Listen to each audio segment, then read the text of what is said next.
For years, busking on the tube was illegal because unsupervised performers posed safety problems. Musicians were regularly moved on and could be fined up to £200. Stay away, please. If you don't come back, I won't have to come back for you. So all you gotta do is to stay away.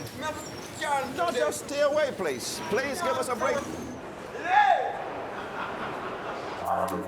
But surveys of tube customers showed that 80% wanted to hear good music as they travelled on the underground network. So LU supported bylaw changes and devised a scheme to allow buskers to perform legally at stations. In 2003, for the first time ever, buskers have been able to entertain commuters without having to play a cat-and-mouse game with underground staff or the police.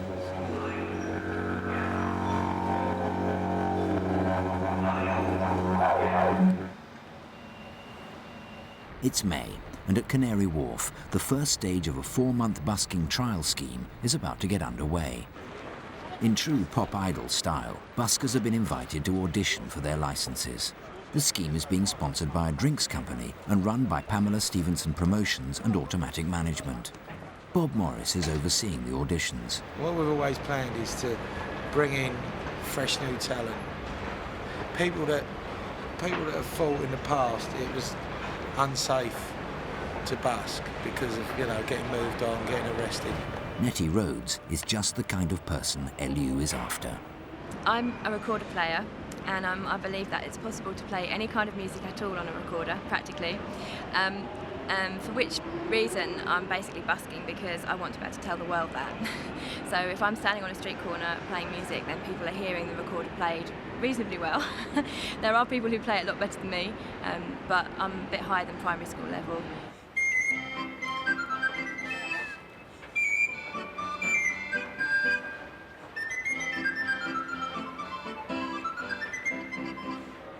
"45-year-old John Fitter is a professional busker. I shouldn't be nervous. But then you think to yourself, well, I've been busking for 15 years. If I fail, I'm going to think to myself, oh, gosh, I'm not quite as good as I first thought, or first hoped I'd be.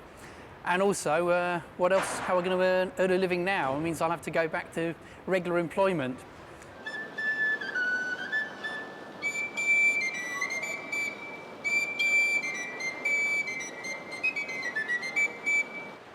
Musicians Sarah and Michael see busking as a way to get some practice in.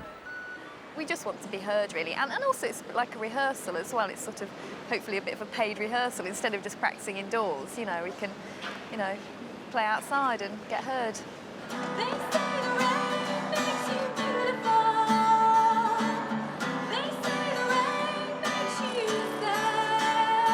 Stephen Heath learnt to play the didgeridoo on his mum's Hoover tube, but can he earn a living from it? I really don't know, to be honest. I've never really busked for a long period of time to know whether I can live off it. It's more of it's a hobby, really, and I love it. I really enjoy it.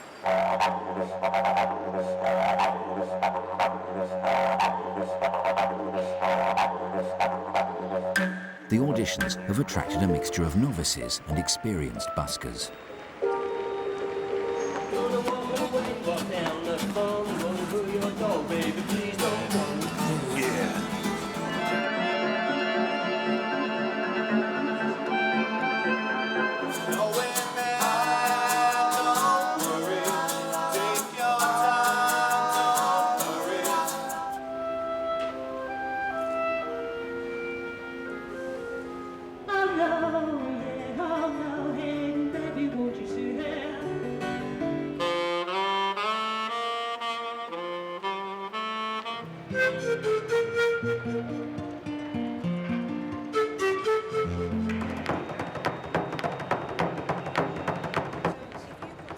Martin Penny is overseeing the project for LU and has been working to get a licensed busking scheme off the ground for several years.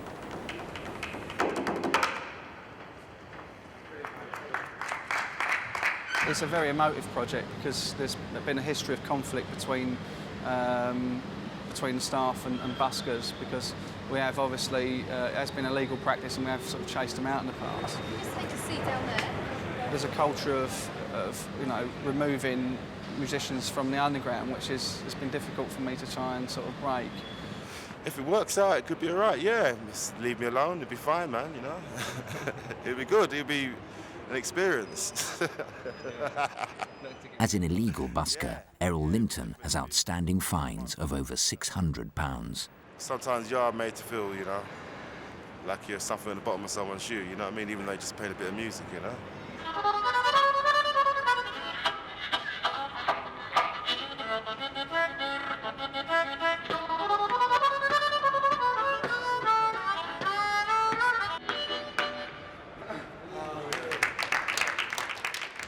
Alison Gavin has never performed in public before. I feel incredibly nervous about this audition, actually. I have only auditioned once before for a band and they didn't like me. So, yes, it makes me very nervous.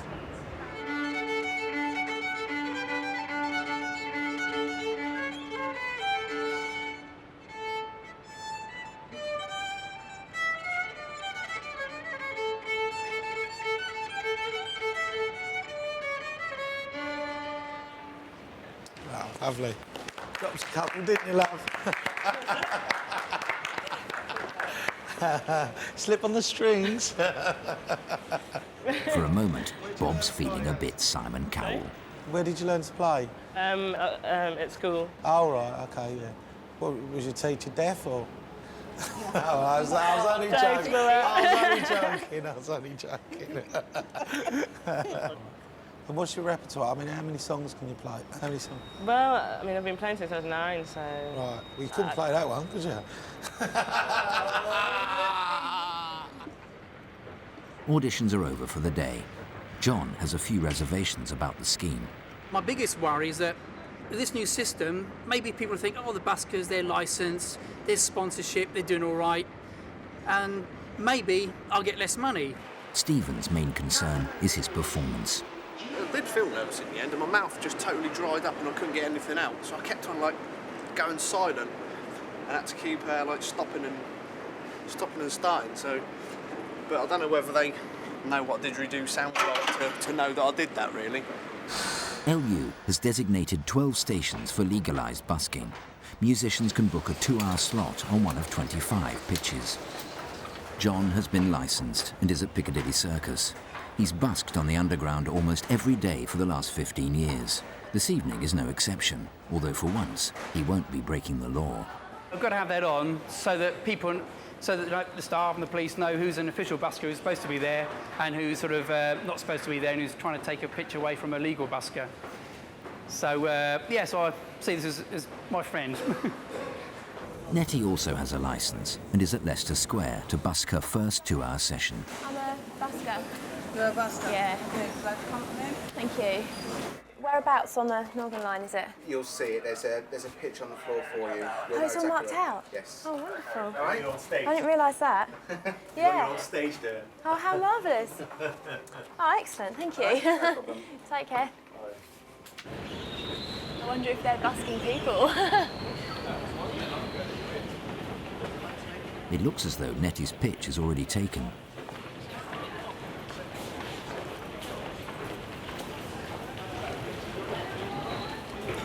Hello. Are you related to the busking scheme at all? Are you related to the busking scheme at all? No, not at all. Oh, right. I think that's my pitch. It's all right. It's all right, that's fine. Thank you. Is it pitch 1, isn't it? Stephen's pitch is at South Kensington, a tourist honeypot. 6 to 8, so I'm not sure about that, you know what I mean? I'm not sure if that's a good time. But I suppose you don't know until you've tried it out, really. So you've got to do that. Aha, right. Opera singer Angelina Kalahari auditioned at Canary Wharf weeks ago, and now she's back to busk. One problem all buskers face is encouraging the public to part with their cash. Nettie's experience of busking at Covent Garden Market could prove invaluable. If I need any start-up money, start. You put a couple of pounds into your collecting box or hat before you start, and it's a psychological trick. Because if people walk past and they think that you've no money in your hat, then they might think that you're no good. that are making their own judgment. They kind of decide that you're no good because you've got no money so far, so they don't put anything in. However, if you let your hat overflow with too much money, the opposite can happen. And people think, oh, she's got loads of money, so I won't bother putting it in. And what you want is that happy balance in the middle between, oh, she's good, and oh, she's got loads of money already. It's my idea is to encourage people to put that denomination in. It doesn't work. Not always, but sometimes it does. A lot of the time it does. Because they see that and they think, oh, that's what everyone else gives. It's psychological, I suppose. Well, I'm hoping it is anyway.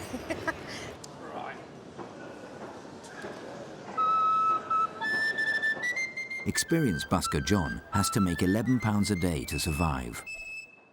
Will being licensed affect his earnings? And how will Tube customers react to the newcomers' performances?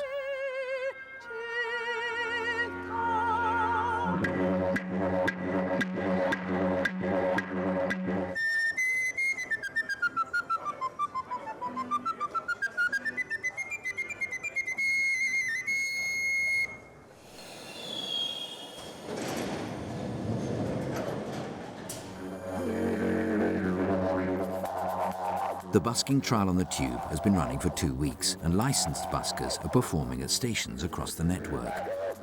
Stephen's at South Kensington. It's not busy, but he's still attracting attention.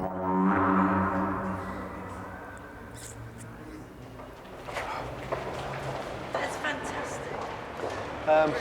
Thank you very much. Cheers. Thanks very much. Take care. You've got a pound there. Thanks. Cheers. It's the rhythms. It was the sound as we were coming out of up there. We could hear this. We thought there's a very clever man down there doing something with a didgeridoo. No, I know it's a didgeridoo, and these rhythms were fantastic. You know, he's coming out of there like this. You could feel it like a pulse. You can see he's got an ID, and it's good quality. It's not near rubbish. It's actually something new. It's teaching me something from Australia, even though it's in Portsmouth. There's a link. There must be a link. How does a boy from Portsmouth learn how to play didgeridoo? I don't know. He's a very interesting man. At Piccadilly, one Tube customer is surprised that John chooses to busk for a living. Yeah. Are you really doing that for a crust? Yeah, absolutely. What? Yeah. How did this turn out? How are you doing it for a crust? It's a lovely way to earn a living. It's an unusual circumstance that got me busking, but once I got busking, I realised that I can have a nice, easy life. When I say nice, easy life, I can do what I like during the day, as long as it doesn't cost a lot of money. And I like the simple life. And I see people walking by. I'm sure there's people walking by in suits with suitcases. They earn heaps more money than me, but are they any happier? I think happiness is probably the most important thing in life. It's incredible. Yeah. I find that absolutely amazing. And with skill. Yeah? With skill. Hey, hat off to you. Thank you very much indeed, yeah. Intoxicating aroma. For Sarah and Michael, things are a little slow. Nettie has a couple of young fans at Leicester Square.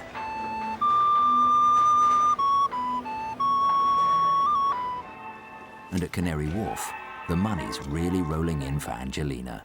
I think they appreciate her, you know what I mean? You can see.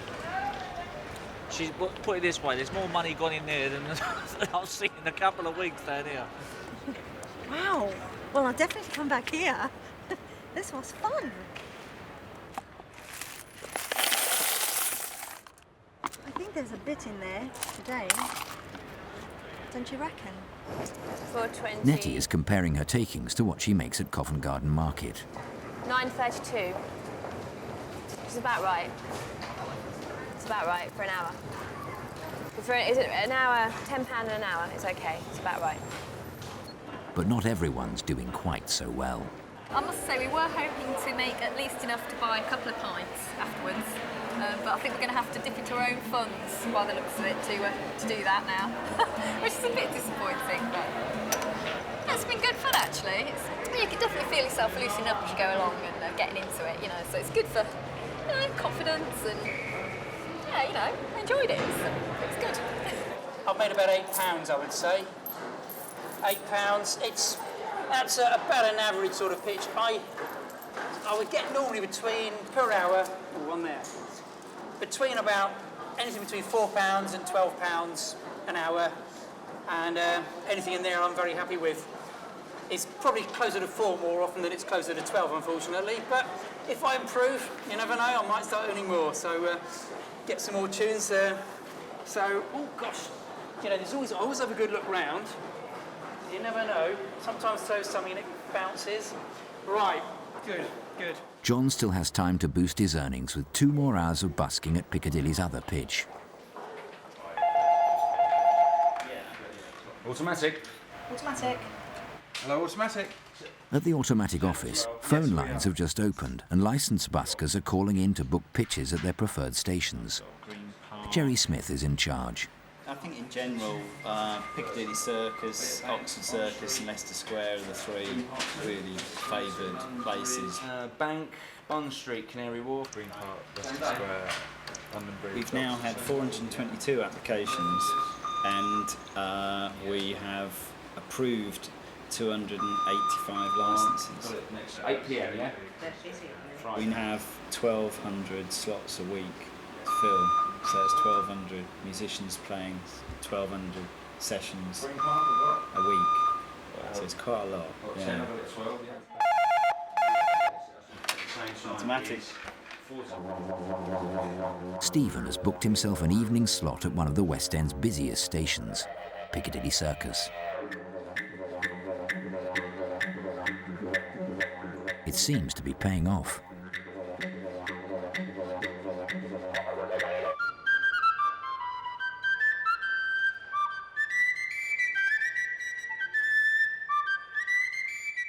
At Westminster, John isn't so lucky.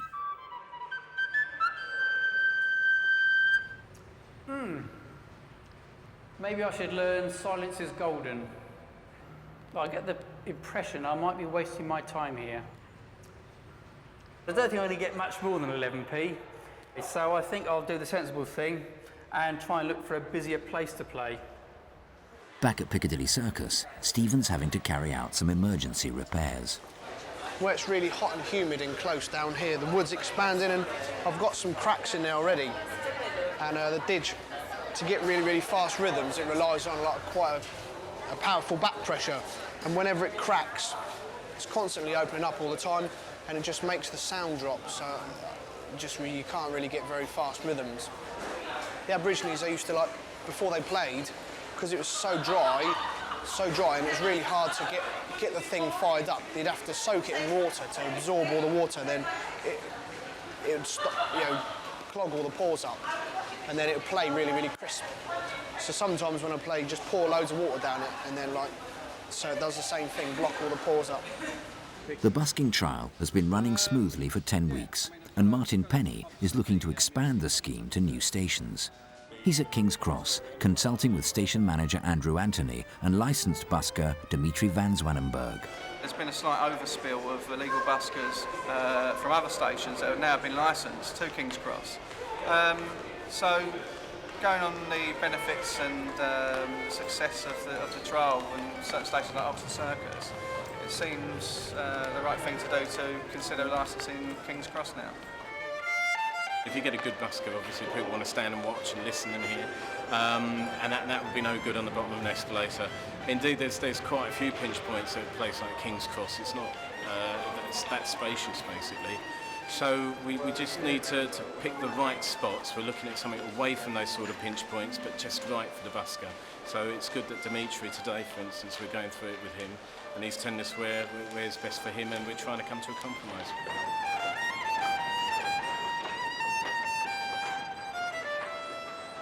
For Dimitri, King's Cross has been a regular haunt. It's like my spiritual home for busking. All the way through my teenage years, it was just like whenever I needed money, down I came here, and they always looked after me. London always looked after me. Oh, thank you. I was able to take out many a girl, and I was ever so grateful. And then I sort of went travelling, and then came back, ended up a student, and did my entire practice for my final recital down here. So I played Prokofiev Violin Concerto number 2 down here. The impact test has been a success, and 3 sites for busking have been chosen. Martin will now begin the long process of having pitches approved by health and safety groups. John has left his lonely pitch at Westminster and is finding Bond Street more lucrative. Stephen successfully repaired his didgeridoo and is attracting quite a crowd. He's even being broadcast across the airwaves.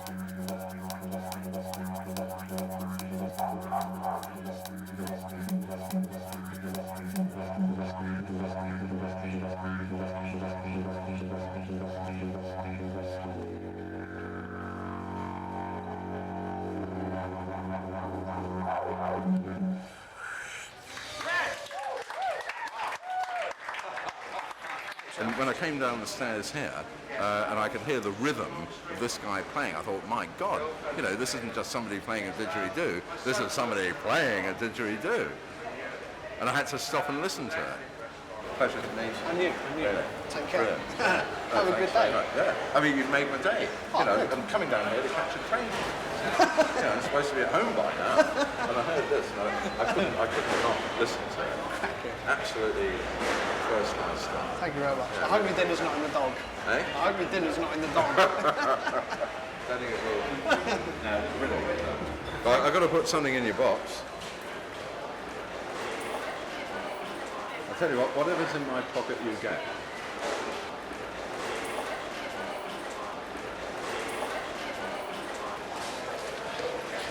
There you go.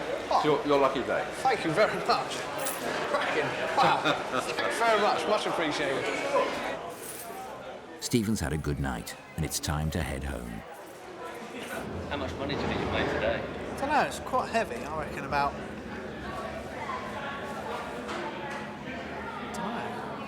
50 quid maybe. That generous donation of the bloke, you know. Extra 6 quid he chucked it. Oh, maybe £50. John's also packing away. He's exceeded his target of £11. I've got a whole load of these 1p coins at home, and I put them in a pile. The ones I've got to pound up, put them in a plastic bag, take them to the bank. It all adds up. All the 1p's and the 2p's and the 5p's. Get a few pounds a week out of that. The future seems bright for John and the other 285 licensed buskers. The trial has gone well, and sponsorship of the scheme looks set to continue with expansion of the project to more stations. Whether there'll be enough buskers and the quality of music can be maintained remains to be seen. But for the moment, Tube customers will have no shortage of sounds on the underground. But square cut or pear shape, these rocks won't lose their shape. Diamond